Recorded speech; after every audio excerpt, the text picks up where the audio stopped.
સુરેન્દ્રનગરમાં પણ કંઈક આવી જ પરિસ્થિતિ જોવા મળી રહી છે। સુરેન્દ્રનગરમાં ભર ઉનાળે પાણી માટે વલખા મારવા પડી રહ્યા છે।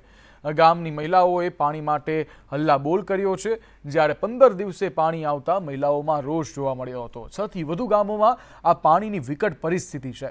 પાણી આપોના સૂત્રોચ્ચાર સાથે નોંધાવ્યો હતો વિરોધ અને સાથે જ મામલતદારને આવેદનપત્ર પણ આપવામાં આવ્યું છે। જ્યારે પાણી અને આ ધમધોકાર ગરમીમાં લોકો અટવાયા છે। એક તરફ ગરમીનો જે પ્રકોપ છે અને બીજી તરફ પીવાનું પાણી પણ નથી, જેને લઈ અને હાલ લોકો મૂંઝવણમાં પડ્યા છે।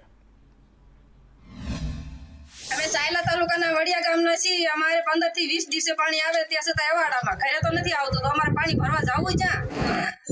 કુવામાં પાણી નથી, સીમમાં પાણી જાય નથી, અમારે પાણી ભરવા ક્યાં જવું?